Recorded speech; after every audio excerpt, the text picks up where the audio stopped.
Orang baru mengenal 3 kecerdasan di era abad 21. Bahwa orang yang sukses itu jika dia mampu memupuk 3 kecerdasan. Apa 3 kecerdasan itu? Kecerdasan intelektual, kecerdasan emosional, dan kecerdasan spiritual. Ternyata para ulama-ulama kita sudah bicara ini ribuan tahun yang lalu. Cuman tidak terekspos. Berapa banyak ilmu kita hari ini sebenarnya warisan daripada ulama-ulama kita. Bahkan Nabi pun mengatakan, al-ulama warisatul anbiya, ulama itu pewarisan Nabi. Tidak sukses orang kalau cuma punya 1 kecerdasan. Intelektual yang domainnya itu adalah akal, tidak menjamin orang sukses. Banyak teman-teman kita yang waktu kita sekolah, ranking 1 dari kelas 1 SD sampai kelas 6 SD, sampai SMA, sampai perguruan tinggi dia ranking 1 terus. Tapi kita lihat sekarang, dia di bawah teman kita yang sekarang jadi direksi BUMN, yang dia waktu sekolah intelektualnya biasa-biasa saja. Dia tidak ranking 1, juga tidak ranking terakhir. Intelektual tidak menjamin seorang sukses. Karena ada kecerdasan yang lain lagi, kecerdasan emosional. Dia harus punya rasa, harus ada sense. Dia bisa merasakan. Tidak cukup dia pintar dan cerdas 1 kali 1 sama dengan 1 dan seterusnya. Tidak cukup matematis. Dia harus punya rasa. Sehingga kita mengenal dengan istilah 2 kata yang sangat arif. Apa itu? Bisa merasa, bukan merasa bisa. Bisa merasa, bukan merasa bisa. 2 kata yang jika dibalik sudah berubah maknanya 180 derajat.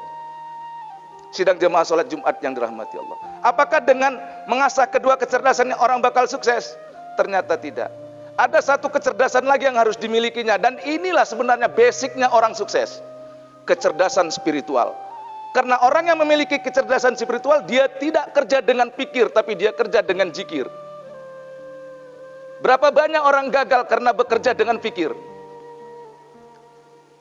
Pikir hanya mendatangkan strategi, sedangkan zikir mendatangkan solusi. Jika ada satu permasalahan kita berpikir, kita akan mendapatkan strategi. Apakah strategi sudah? Tidak. Yang dibutuhkan sebenarnya dalam permasalahan itu bukan strategi, tapi solusi.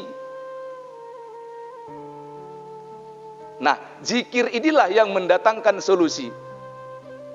Maka ulama-ulama kita bekerja dengan zikir, Pak, bukan dengan pikir. Saya bacakan tadi mukaddimah kita di surat Ali Imran ayat 190 sampai 191. Inna fi khalqis samawati wal ard wa ikhtilafil laili wan nahari la ayatil liulil albab alladzina yadhkurunallaha qiyaman wa qu'udan wa ala junubikum. Sesungguhnya pada penciptaan langit dan bumi, bergantinya malam dan siang, terdapat tanda-tanda kebesaran Allah ulil albab, bagi orang yang cerdas. Ulil albab, orang yang cerdas, bukan orang yang pintar.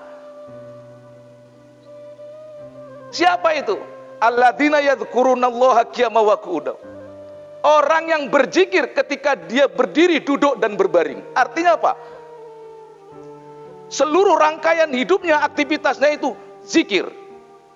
Dia zikir berdiri, duduk dan berbaring. Bekerja dia zikir. Di kantor dia berzikir, di rumah dia berzikir, di jalan dia berzikir, ada masalah dia berzikir, diberikan Allah rahmat dia tetap berzikir. Indah sekali kalimat Allah. Allah tidak bilang seluruh hidup menggunakan zikir, tapi kata Allah ketika kau berdiri, duduk dan berbaring. Apa artinya?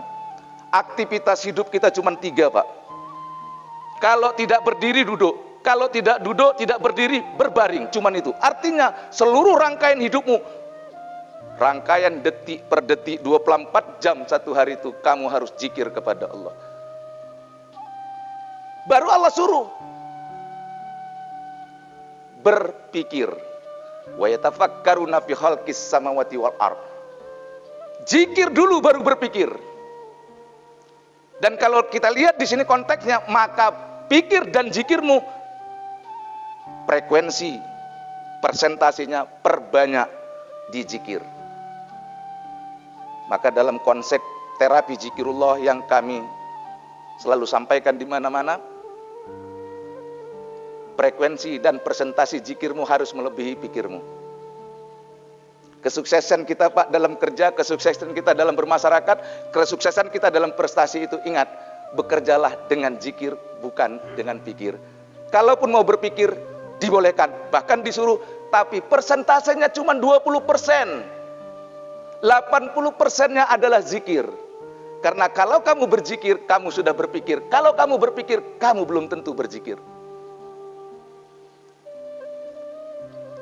Kalau kita mau lihat dengan terapi zikirullah itu, ternyata dari testimoni-testimoni kita, baik di karyawan-karyawan maupun di insan BUMN yang kita lihat, ketika kita ajarkan kepada dia terapi zikirullah, ternyata meningkatkan 3 kecerdasan tadi. Kalau ilmu hanya meningkatkan kecerdasan intelektual, kalau seni hanya meningkatkan kecerdasan emosional, dia tidak akan mampu menyentuh domainnya spiritual.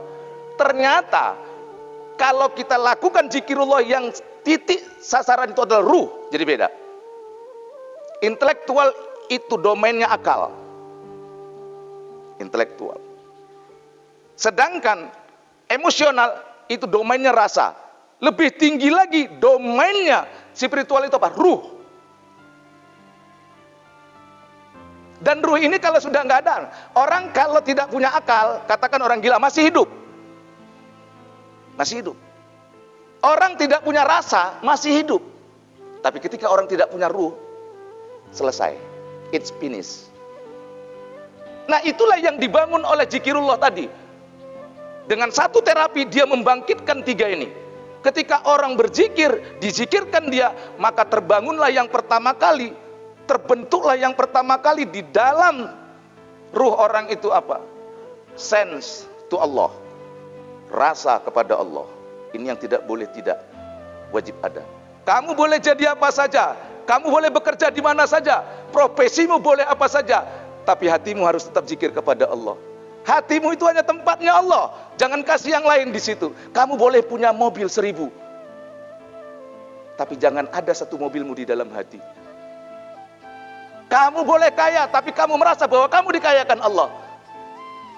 Kamu boleh jadi seorang jenderal, tapi kamu merasa bahwa jenderalmu itu karena kudrat dan iradat Allah, bukan karena usaha dan kepintaranmu. Itulah kalau sudah terbangun kecerdasan spiritualnya.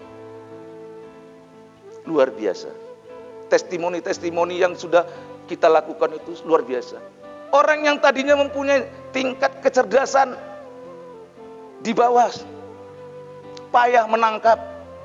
Ada orang yang sulit berkomunikasi dengan orang, ada orang yang selalu salah tingkah ketika jumpa dengan pimpinan. Ternyata setelah kita bangun dengan zikir, membangun luar biasa. Terbentuk kecerdasan spiritualnya, sekaligus terbentuk kecerdasan emosionalnya, sekaligus terbentuk kecerdasan intelektualnya. Sukses orang ini. Maka selalu kami katakan, kenapa kita harus mencari surganya nanti setelah kiamat? Terlalu lama. Banyak orang mencari surganya nanti setelah mati. Itu terlalu lama. Surgamu ada hari ini. Bahkan neraka pun ada hari ini. Orang yang masuk surganya Allah nanti itu orang yang sudah masuknya surga di dunia ini. Orang yang nanti masuk ke dalam neraka Allah, mereka yang sudah menceburkan dirinya di atas dunia pada hari ini ke dalam nerakanya Allah. Itu berbanding lurus. Makanya Quran mengajarkan doanya, Rabbana atina fid dunya hasanah wa fil akhirati hasanah wa qina adzabannar. Banyak sekali fadilah zikirullah. Banyak sekali.